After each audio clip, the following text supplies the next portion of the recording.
तुकाराम महाराजांकडे लोक गेली मजगावची. तुकाराम महाराज आम्हाला सुख मिळवायचंय, सुख सुख, मग सुखाकरता मार्ग सांगा. अहो तुकाराम महाराज म्हणले देव म्हणजे सुख आहे आणि सुख म्हणजे देव आहे. आपुला तो एक देव करून घ्यावा आणि देणे विना जीवा. एका देवाजवळ सुख आहे. थाप दिल्यानंतर महाराज विसरवायचं नाही. तुकाराम महाराज म्हणतात की थाप दिली पाहिजे. मी म्हणतोय की थाप दिली पाहिजे. आणि मग जर थाप दिली तर कीर्तनकाराला स्वर मिळतो आणि स्वर मिळाला का सोर्स मिळतो. नाही कळालं? असू द्या असू द्या. आणि मग महाराज तुकाराम महाराजांनी लोकांनी तुकाराम महाराजांना विचारलं, मग आम्हाला सुखाचा पत्ता सांगताय, मग देव आपला असं करायचं. पण जसं आमदारांपर्यंत जाण्याकरता आमदाराची कोणाची गाठ घ्यावी लागते? आमदाराच्या बोला ना, आमदाराच्या कोणत्या व्यक्तीची अगोदर तुम्हाला गाठ घ्यावी लागेल? बोला ना. आमदाराची कोण असतात? पे असतात, बरोबर ना. पण तसं देवाची पण कोणतरी पे आहेत का नाही? बोला की कोण आहेत पे देवाचे? हरिप्राप्तीशी उपाय ठरावे आमदारांच्या हामध्ये. संतांचे ते पाय, संतांचे पाय पकडले की देवाजवळ जाता येतं. पण देवाजवळ जाण्याकरता कधीतरी मन निर्मळ करावं. तुका म्हणे चित्त करारे निर्मळ आणि येऊन गोपाळ राहे ते.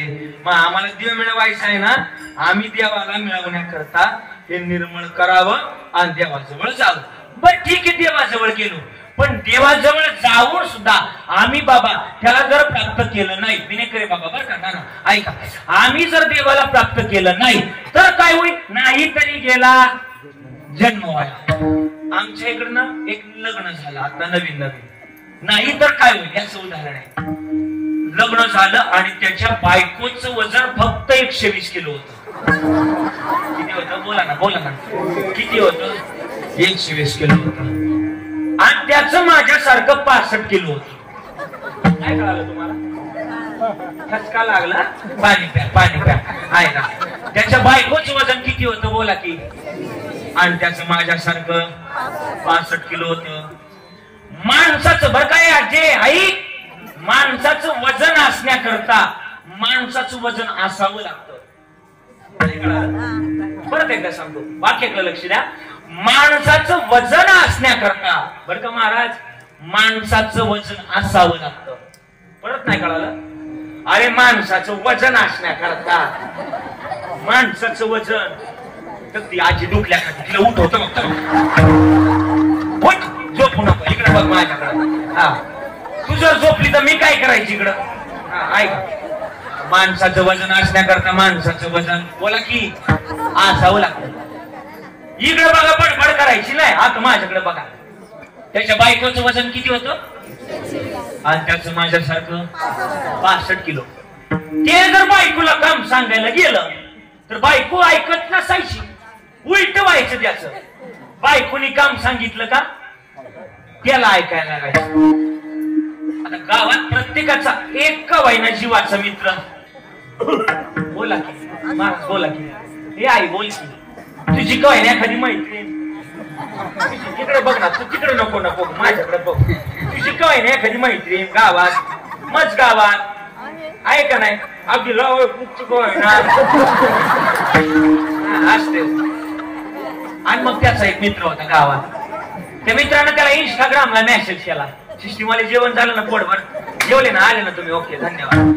आणि मग ते गावाच्या मित्रांनी त्याला फोन केला, मेसेज केला, काय रे लग्न झालंस विसरलास, फोन नाही मेसेज नाही, काय झालं काय? म्हटलं एनी प्रॉब्लेम?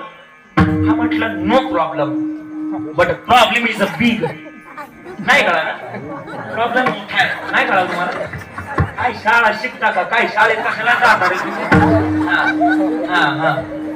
बिग प्रॉब्लेम आहे. बिग का स्मॉल?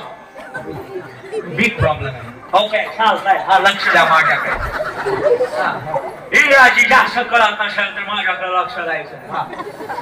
आणि मग त्याचा प्रॉब्लेम गावातल्या मित्रांना ओळखला. आणि गावातला मित्र म्हटला काळजी करू नको, तुला मी एक कान मंत्र देतो बरं का आई. आई ऐका बरं का, हल्लीच्या काळामध्ये तुम्हाला कान मंत्र देणारे लई आहेत बरं का. पण माणसानं ऐकावं, जनाचं आणि करावं लोक भामटी आहेत. तुमचं दुःख रडून ऐकतात आणि लोकाला हसून सांगतात. त्याच्यामुळे दुःख हलकं करताना सुद्धा विचारपूर्वक करा. कारण की प्रत्येकाच्या घरामध्ये जखमेवर औषध नाही, पण प्रत्येकाच्या घरामध्ये औषध कशाचं, जे आपण कालवणा करता टाकतो, काय म्हणतो त्याला, मीठ, हे प्रत्येकाच्या घरात आहे. त्याच्यामुळं जाणीवपूर्वक आणि विचारपूर्वक बोलत चला. का महाराज, या जगाचा भरोसा नाही. जग आज आपलंय तर उद्या आपलं नसल, याची मात्र गॅरंटी ठेवा. जगाच्या नादी लागू नका. तुकोबारायच म्हटलेत, नाही रे नाही कुणाचे कुणी, तुझे नव्हे रे कुणी, अंती जाशील एकल्या प्राण्या माझे माझे म्हणून.